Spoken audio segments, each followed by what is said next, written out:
Grade 10 CBSE ഫിസിക്സിലെ first chapter ആണ് light. അതിലെ ray diagram, മിറേഴ്സിന്റെ കേസിൽ റേ ഡയഗ്രം ഇമ്പോർട്ടന്റ് ആണ്. ഓരോ പൊസിഷനിലും ഒബ്ജക്റ്റ് ഇരിക്കുമ്പോൾ ഉണ്ടാകുന്ന ഇമേജിന്റെ ക്യാരക്ടറിസ്റ്റിക്സ് കൃത്യമായിട്ട് പഠിക്കണം.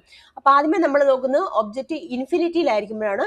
ഒബ്ജക്റ്റ് ഇൻഫിനിറ്റിയിലായിരിക്കുമ്പോൾ പൊസിഷൻ, ഇമേജിന്റെ പൊസിഷൻ എന്ന് പറഞ്ഞിരിക്കുന്നത് ഫോക്കസിലായിരിക്കും. അതിന്റെ നേച്ചർ റിയൽ ആൻഡ് ഇൻവേർട്ടഡ് ആണ്. അതിന്റെ സൈസ് എന്ന് പറഞ്ഞാൽ ഹൈലി ഡിമിനിഷ്ഡ് എന്ന് പറയാം, അല്ലെങ്കിൽ എന്താണ് പോയിന്റഡ് എന്ന് പറയാം, പോയിന്റഡ് സൈസ് എന്നൊക്കെ പറയാം. ഇനി അടുത്ത പൊസിഷൻ എങ്ങനെയാണ്?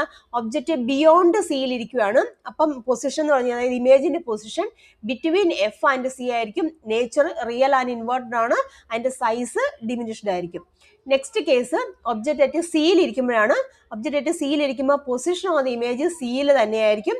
നേച്ചർ റിയൽ ആൻഡ് ഇൻവേർട്ടഡ് ആണ്. അതിന്റെ സൈസ് സെയിം സൈസും ആയിരിക്കും.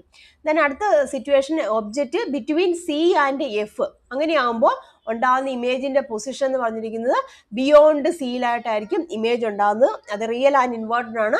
അതിന്റെ സൈസ് എൻലാർജ്ഡും ആയിരിക്കും.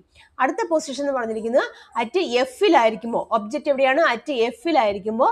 ഒബ്ജക്റ്റ് എഫിലായിരിക്കുമ്പോൾ ഇമേജ് ഉണ്ടാകുന്നത് ഇൻഫിനിറ്റിയിലായിരിക്കും. അത് റിയൽ ആൻഡ് ഇൻവേർട്ടഡ് ആണ്.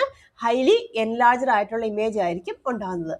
Next position object between P and F, അതായത് ഫോക്കസിനും അതുപോലെ തന്നെ നമ്മുടെ മിററിന്റെ ഇടയിൽ ഇരിക്കുവാണെന്നുണ്ടെങ്കിൽ ഇമേജ് ഉണ്ടാകുന്ന ബിഹൈൻഡ് ദ മിറർ ആണ്.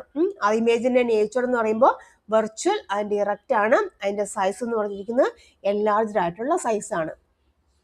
അപ്പോൾ ഈ റേ ഡയഗ്രം എല്ലാവരും വരയ്ക്കാൻ പഠിച്ചിരിക്കണം. അതുപോലെ അതിന്റെ ക്യാരക്ടറിസ്റ്റിക്സും കൃത്യമായിട്ട് പഠിക്കുക. താങ്ക്